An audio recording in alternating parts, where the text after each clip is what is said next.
Bonjour à tous et bienvenue chez la Reine d'Épée. Aujourd'hui, j'ai le plaisir de recevoir Amandine, la créatrice de l'oracle Alchimie de Lumière. Amandine, tu es psychologue depuis plus de 15 ans, thérapeute quantique et auteur. Et aujourd'hui, nous sommes réunis pour parler de cette belle aventure qui est la création de ton premier oracle. Mais avant ça, pourrais-tu nous dire comment s'est produit pour toi cette ouverture d'esprit vers le monde spirituel et la cartomancie?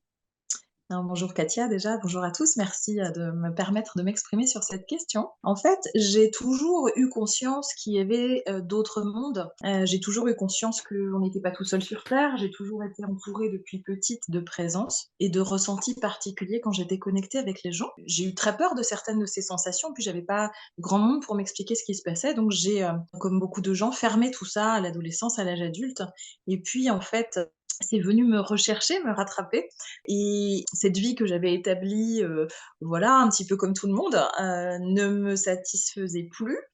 Je sentais que j'avais besoin de me reconnecter à d'autres choses en moi et à partir du moment où j'ai réaccepté d'ouvrir cette porte-là, j'ai à nouveau entendu des messages, ressenti, des énergies et puis, ben, progressivement, c'est plus on ouvre une porte et puis il y en a une deuxième qui se présente et ainsi de suite. Pour répondre à ta question, je dirais qu'en fait, j'ai c'est pas quelque chose que j'ai découvert récemment, c'est juste que j'ai reconnecté avec qui j'étais et avec toutes ces sensations-là en moi depuis toujours, hein, et qu'à partir du moment où j'ai accepté que j'étais ça et que ça existait, eh bien les portes se sont ouvertes pour moi. Et quel fut ce déclic qui a fait que tu t'es lancée à créer ton propre jeu? Alors, en fait, moi, je suis, comme tu l'as dit, je suis thérapeute. J'ai commencé en étant, psychologue, mais j'avais toujours quand j'accueillais quelqu'un, je ressentais fortement, les blocages.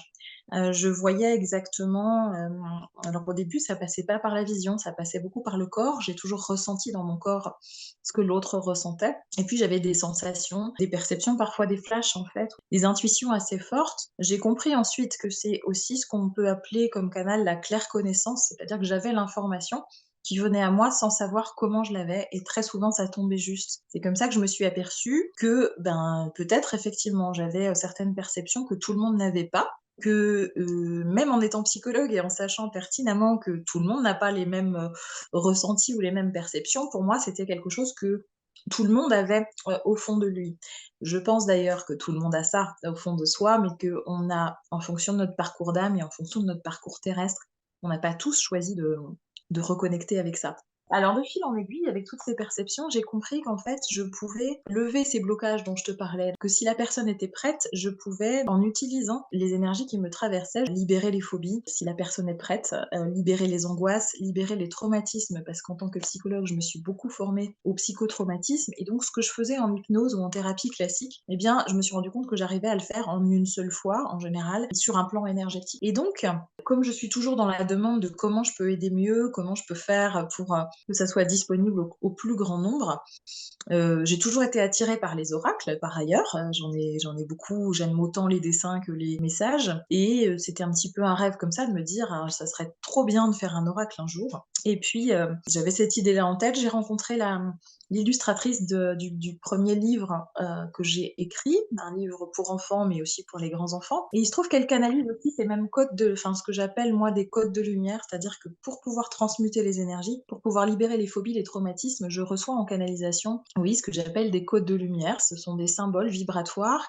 et quand ils descendent, ça permet de, switcher dans les cellules du corps, dans l'ADN, en fait, de venir faire un reset énergétique, de dire au corps: «OK, tu as eu cette information-là, ça a été juste à un moment donné, mais tu n'en as plus besoin et tu peux te libérer de ça aujourd'hui parce que la justesse pour toi aujourd'hui, c'est de ne plus vivre avec ça. C'est quelque chose de passé». Et donc pour ouvrir tes perspectives, pour ouvrir ton champ de conscience et pour ouvrir la lumière que tu es, eh bien, tu peux te libérer de ça. Donc ça, je le faisais d'un point de vue individuel et donc l'idée est née de pouvoir le faire sur un plan collectif. Donc Laure Philippon, l'illustratrice du 1er livre, qui canalise aussi ces codes de lumière et qui traverse ses œuvres, bah, avait envie de continuer à travailler avec moi. Moi, j'avais l'idée de ce jeu d'un jeu d'oracle et très rapidement, en fait, ma guidance m'a soufflé que ce jeu serait en fait un jeu de cartes de guérison vibratoire C'est-à-dire que j'allais faire descendre ces codes de lumière, que Laure aussi allait canaliser ces codes sur les illustrations pour aider les individus et le collectif à vibrer sur des fréquences plus hautes parce que,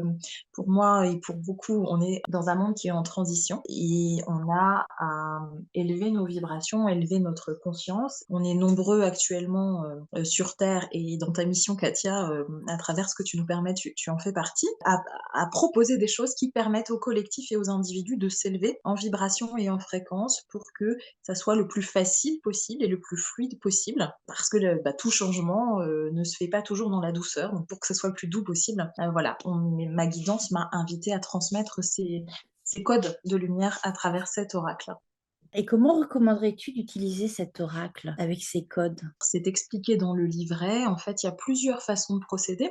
Soit vous procédez à un tirage de cartes classique, c'est-à-dire que vous demandez à recevoir le message qui est le plus important pour vous aujourd'hui. Vous demandez à recevoir les énergies de transmutation dont vous avez besoin. Vous demandez à recevoir les codes de lumière dont vous avez besoin et vous allez tirer une carte. Alors soit la carte tombe, soit vous vous sentez attiré par une carte. Et là, vous avez les énergies en cours pour vous qui vont vous être donner. Donc là, vous vous centrez simplement dans votre cœur, vous vous enracinez, hein, vous vous mettez vraiment en présence avec vous-même. Donc je conseille de prendre quelques inspirations profondes vraiment pour se remettre à l'intérieur de son corps. Les sensations corporelles sont très importantes, hein, c'est de là que tout part. Et puis vous demandez à recevoir les énergies qui sont associées à la carte, alors soit à l'illustration que Laure a canalisée, soit au texte, soit aux deux en fait, hein, parce que quand j'ai canalisé les textes, eh bien ces codes de lumière sont descendus aussi et vous allez voir que vous recevez un soin énergétique comme quand vous allez voir un thérapeute. Comme il s'agit de soins quantiques, il n'y a pas de risque de surcharge ou de surdosage énergétique parce qu'en fait, la carte et ses codes de lumière vont venir vous accompagner là où vous en êtes aujourd'hui. Donc, si vous retirez cette même carte dans 6 mois ou dans 2 ans, elle va venir libérer d'autres choses. Vous pouvez faire comme ça, vous pouvez aussi vous dire, ben tiens, là en ce moment j'ai un problème relationnel ou j'ai un problème, je me sens en colère dans cette situation ou vis-à-vis de telle personne et donc je vais aller chercher la carte qui correspond à cette émotion de la colère où je me sens rejetée, où je me sens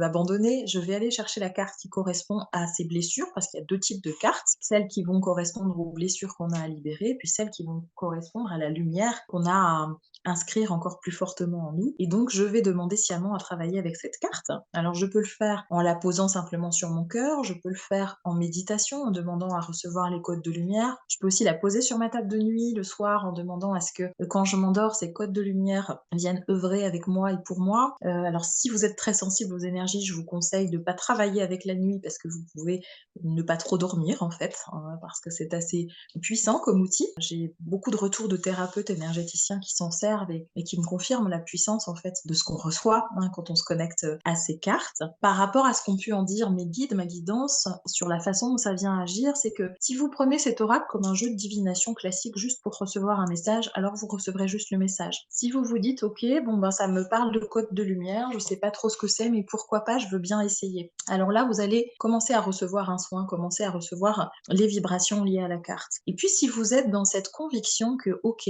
il y a quelque chose à aller ressentir, à aller chercher dans cette carte qui va pouvoir m'aider et je donne mon accord pour recevoir ce qui a besoin d'être nettoyé en moi et libéré. Alors là, effectivement, le soin peut être très puissant. Donc, je conseille de travailler avec cette carte en fonction de votre intuition, de ne prendre qu'une carte à la fois pour aller jusqu'au bout du travail que vous avez à faire. Vous pouvez aussi recharger vos pierres de lithothérapie en les posant sur cette carte. Vous pouvez vibraliser votre eau et à chaque fois que, donc plutôt un contenant en verre, parce que ça permet de faire circuler l'énergie. Vous savez que sûrement que l'eau est un capteur informationnel, donc elle va capter l'information, la vibration de la carte. Et à chaque fois que vous boirez votre eau en conscience, eh bien vous serez en train de travailler, de libérer en fait la thématique de la carte. Alors après, vous pouvez juste travailler une fois en méditation avec une carte ou vous pouvez ressentir le besoin de le faire plus profondément parce que c'est quelque chose, si je prends la thématique de l'abandon par exemple, eh ben, c'est quelque chose peut-être que vous avez vécu à plusieurs reprises, il y a des schémas récurrents dans votre vie, c'est inscrit plus profondément dans vos mémoires cellulaires et donc ça va nécessiter un travail plus en profondeur. Donc peut-être que vous aurez besoin de travailler avec cette carte 2 jours, 3 jours, 3 semaines, 3 mois, avant de ressentir que là, c'est plus utile. Comment vous le sentez? Vous avez plus envie de travailler avec la carte. Vous sentez que vous êtes passé à autre chose, soit parce que c'est complètement guéri, soit parce qu'en fait, vous avez atteint un certain palier et que là, vous avez besoin aussi d'une petite pause pour intégrer et peut-être que vous y reviendrez plus tard. Un formidable outil que tu nous proposes. Contrairement à ton premier livre que tu as fait avec Laure, qui était en auto-édition, pour cet oracle, tu as choisi de faire avec une maison d'édition. Peux-tu nous montrer et expliquer un peu ce qui a été choisi? Et est-ce que tu as eu ton mot à dire sur, à quoi devait ressembler ton oracle? Je commence par vous le montrer. Vous voyez peut-être, si je bouge un peu, il y a des dorures. Quand vous l'ouvrez, vous avez le livret qui fait 152 pages. Le livret contient donc l'illustration de la carte en couleur et puis vous avez le texte qui est associé, entièrement canalisé. Peut-être ce que j'ai pas dit juste avant de répondre à ta question, c'est que j'ai commencé par canaliser les textes qui sont sur les cartes. Ensuite, je donnais cette canalisation à Laure qui, elle, canalisait les codes de lumière à travers l'illustration. Ensuite, elle me renvoyait l'illustration. Je canalisais le texte qui allait avec à partir des énergies du message et à partir des énergies de la carte.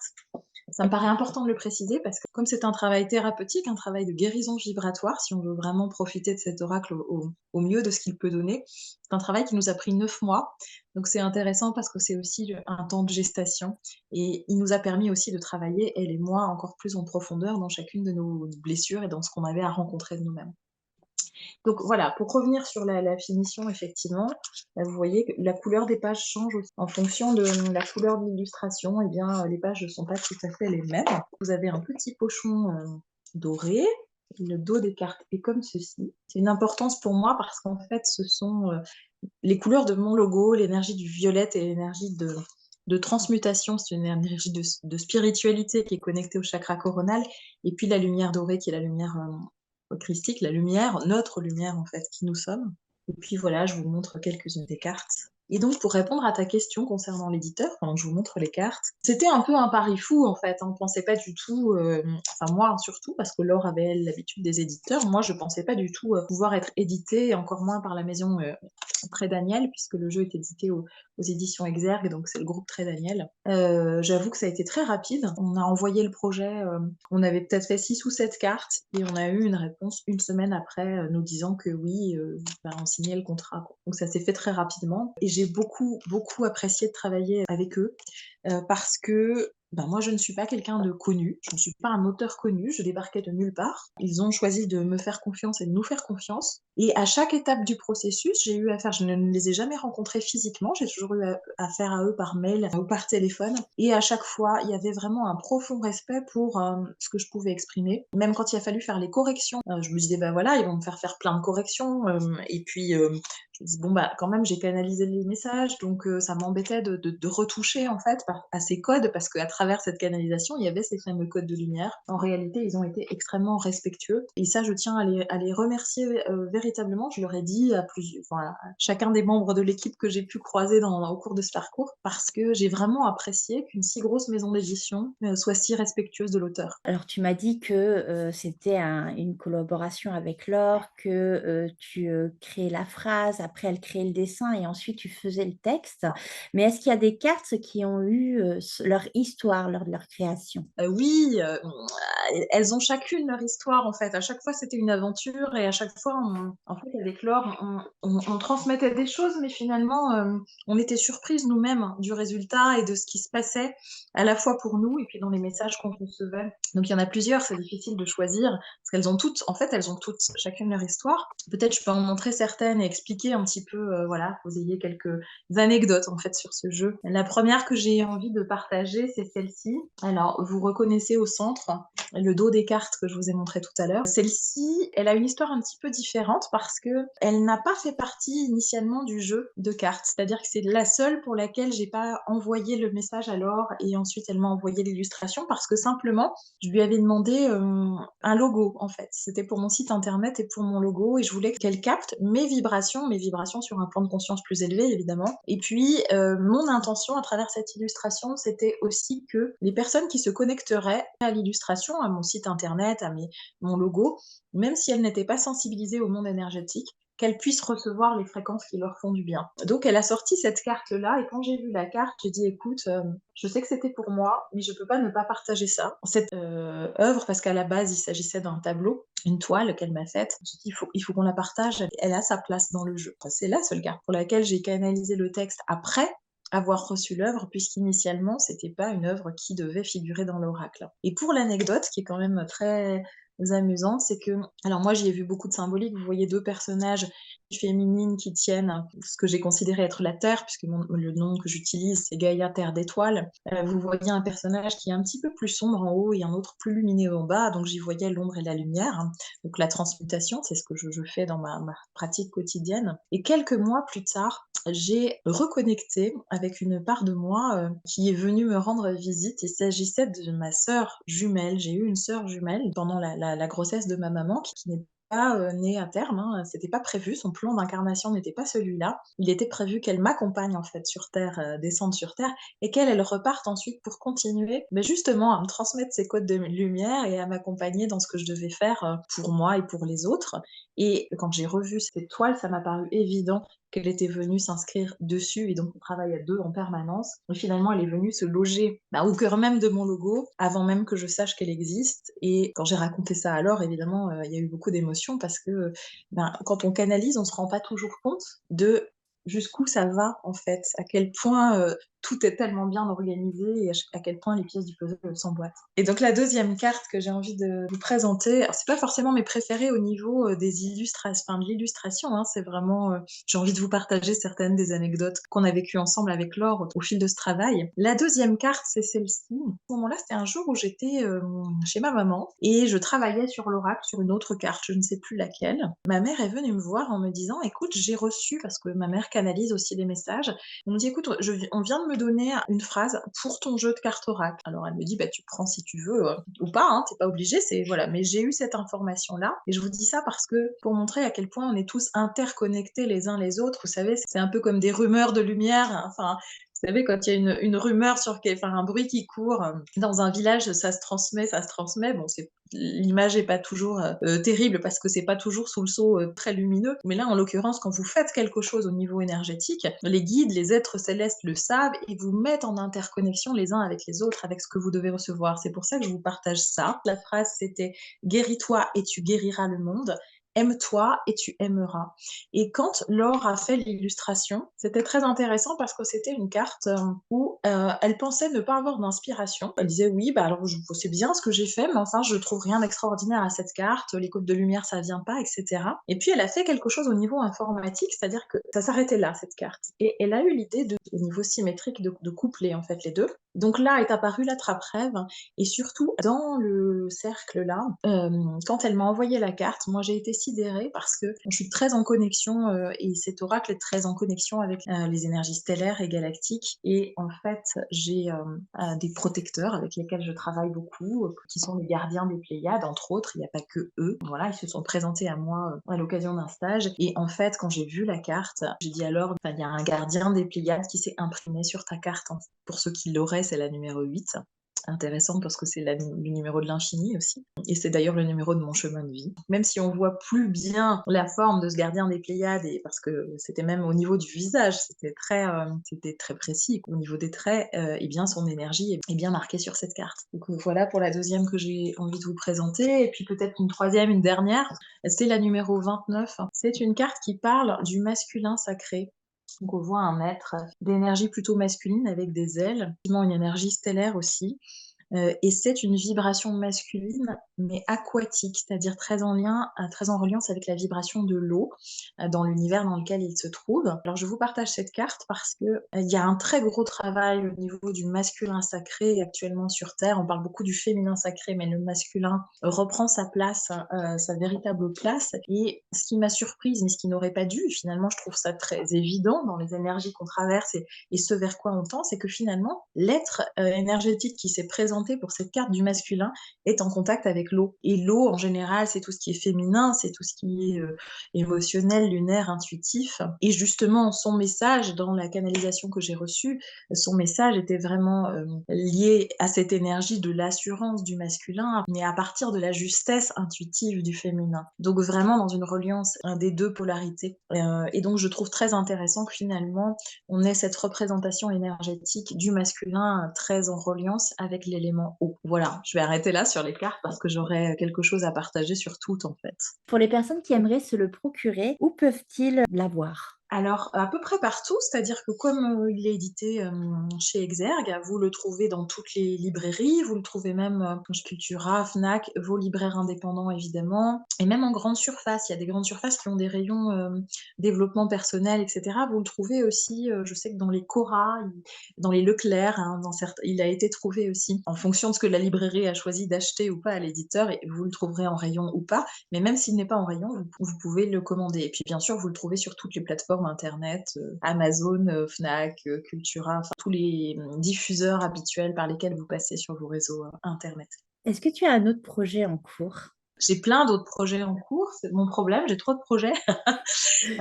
Oui, d'ailleurs, c'est un on a parlé très brièvement, mais d'un premier livre que j'ai auto-édité avec une campagne de financement participatif sur Ulule qui s'appelle «Dis c'est quoi l'amour en vrai?» qui parle de l'amour de soi, de l'amour inconditionnel, qui initialement était à destination des enfants, mais qui plaît énormément aux adultes parce que c'est vrai qu'on a des messages à recevoir par rapport à ça et pareil, qui contient ces encodages de lumière dont je parlais et que je canalise dans les textes que je reçois et donc c'était le premier opus d'une collection que j'ai nommée, Terre d'étoiles, qui, est une collection à visée des enfants qui arrivent dans ce nouveau monde pour les aider à continuer à rester enfin à valider les fréquences vibratoires dans lesquelles ils se trouvent, à les valider eux dans leur incarnation terrestre, parce que c'est pas toujours facile et on en parlait en aparté tout à l'heure, c'est pas toujours facile pour eux de trouver leur place dans ce monde en transmutation, parce qu'eux arrivent déjà avec les nouveaux encodages et donc il y a parfois une incompréhension de, cette violence qu'on peut encore expérimenter sur Terre, des mécanismes de fonctionnement ou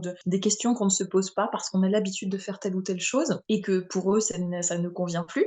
Donc j'avais à cœur de transmettre ça à travers cette collection de livres et effectivement, j'en ai canalisé plusieurs. Il se trouve que le deuxième vient d'être illustré, alors pas par Laure, mais par une autre illustratrice qui canalise aussi ces codes de lumière, Marie Vigneault, et je suis à la recherche d'un éditeur pour cette collection. Donc si jamais quelqu'un passe par là, je suis disponible à toute proposition. Voilà, j'en dirai pas plus sur le second opus de cette collection. Les personnes peuvent te retrouver sur YouTube, sur Instagram, sur Facebook. Tu as créé ton premier oracle, un futur livre, donc et une future collection qui arrive. Comment arrives-tu à équilibrer tous les aspects de ta vie? C'est une très bonne question. Alors je pense comme, beaucoup d'entre nous au départ, j'ai eu cette tendance aussi à comme je me sentais pas bien sur Terre, en arrivant sur Terre, je comprenais pas ce que je voyais, je comprenais pas la violence, j'avais beaucoup d'incompréhension par rapport à tout ce que j'observais du monde et donc, comme beaucoup d'entre nous, j'ai eu tendance à me réfugier dans mon monde personnel, dans mon intériorité et dans ces connexions que j'avais parce que c'est tellement plus doux, c'est tellement plus amour, c'est tellement plus bienveillant que c'est un endroit dans lequel on se sent très bien. Et donc revenir sur terre dans un quotidien, pouvait me sembler très lourd. Donc j'ai mis du temps à équilibrer ces polarités-là en moi et à comprendre la nécessité. En fait, si on capte ces messages, c'est pas pour rester perché dans notre univers douillet, c'est pour vraiment venir incarner ces vibrations et les transmettre. Et pour les transmettre parce qu'on émane, hein, tout simplement. Il n'y a pas besoin de faire quoi que ce soit d'autre. Eh bien, il faut être vraiment ancré, enraciné, être dans l'instant présent et être en présence avec l'autre, ici sur Terre, dans cette dimension de conscience. Donc, l'équilibre a été difficile à trouver. J'avoue que même encore parfois, c'est un point de vigilance pour moi parce que bah, c'est un univers qui m'anime, qui me passionne et qui me traverse en continu. Donc, c'est encore une vigilance à avoir pour moi, presque de chaque instant, de trouver ce juste équilibre. Et en même temps, on a besoin de revenir à des choses très concrètes. Alors, si on le fait pas, si moi je le fais pas, la vie va se charger hein, de me remettre certaines problématiques matériel pour que je revienne hein, vraiment complètement ici. Parce que j'ai choisi, comme vous tous qui m'écoutez ici, j'ai choisi de revenir dans cette incarnation. Donc si j'ai choisi d'être là, c'est pas pour être ailleurs. Voilà, j'essaie d'être vigilante à être autant dans cette vie-là que dans tout ce que je capte par ailleurs et de pouvoir être cette passerelle en fait entre les mondes, mais en prenant conscience aussi moi que j'ai aussi des choses à comprendre, à guérir et à intégrer sur ce plan d'incarnation et à libérer et que ma présence à moi-même dans ce champ de fréquence-là, qu'est la Terre, ben, est nécessaire. Même si ça ne me plaît pas toujours, comme beaucoup d'entre nous. Mais voilà, il y a cet équilibre-là, c'est quand même beaucoup plus équilibré et à partir du moment où j'ai équilibré mieux, ça et où j'ai accepté ça aussi parce que ça a été tout un travail pour moi finalement d'accepter l'incarnation. À partir du moment où je me suis réconciliée avec ces parts-là de moi, eh bien, les informations sont descendues plus vite aussi. J'ai ouvert plus d'espace et plus de portes dans d'autres champs de conscience, dans d'autres dimensions, à partir du moment où j'ai accepté d'être vraiment là, dans la matière. Est-ce que c'est ça comme conseil que tu aimerais, transmettre aux personnes qui nous écoutent? Alors si je devais transmettre un conseil, vraiment ce que j'ai à cœur de faire passer, c'est soyez dans l'amour, mais dans l'amour pour vous, en fait. Respectez-vous, honorez-vous, n'ayez pas peur d'être dans votre joie. Ne croyez pas que c'est égoïste d'être dans votre joie, parce que en fait, c'est ce qu'on vous demande sur le plan de l'âme, et que quand vous êtes dans cet espace d'amour pour vous, de respect pour vous, et que vous allez dans le sens de vos projets, de ce qui vous anime, de ce qui vous fait rêver, eh bien, vous vous découvrez des capacités extraordinaires. Moi, je me pensais pas capable d'écrire un livre, ni d'écrire un oracle, ni même de canaliser des messages, encore moins de soigner les gens et de lever des phobies ou des traumatismes. Je me pensais pas capable de tout ça. C'est au fur et à mesure où j'ai accepté d'aller à la découverte de moi-même et de me choisir. Choisissez-vous, c'est pas égoïste de se choisir parce que quand vous vous choisissez, vous déployez les potentiels que vous ne soupçonnez même pas à l'intérieur de vous et du coup, vous êtes capable de les offrir au monde. Et là, vous êtes vraiment dans le don. Et là, vous êtes vraiment dans quelque chose qui est pas du tout égoïste, mais qui est au contraire est quelque chose de rayonnant pour les autres. C'est comme ça que vous aidez le collectif. C'est pas en vous sacrifiant, c'est en étant pleinement vous-même, en vous choisissant et en étant dans l'amour de vous que du coup, vous venez aider la Terre. Et quand on comprend ça, il y a tellement d'espace en nous qui se libère pour nous-mêmes, mais aussi du coup pour notre environnement proche et moins proche, parce que il y a cet effet quantique de résonance où quand j'ouvre un espace à l'intérieur de moi-même, quand je guéris un espace à l'intérieur de moi-même, eh bien, je viens aussi l'ouvrir et le guérir pour les autres. Je leur autorise ça. Et c'est ce que nous disait la carte dont je parlais tout à l'heure. Guéris-toi et tu guériras le monde. Aime-toi et tu aimeras. C'est vraiment ça. Ben, Amandine, je te remercie pour ce moment. Notre interview est finie et je suis sûre que nos téléspectateurs chez la Reine d'Épée sont aussi contents que moi de te découvrir aujourd'hui. Chers téléspectateurs, n'oubliez pas d'explorer le monde d'Amandine et n'hésitez pas à vous laisser porter par le message de son oracle. Merci d'avoir été avec nous aujourd'hui chez la Reine d'Épée et à très bientôt.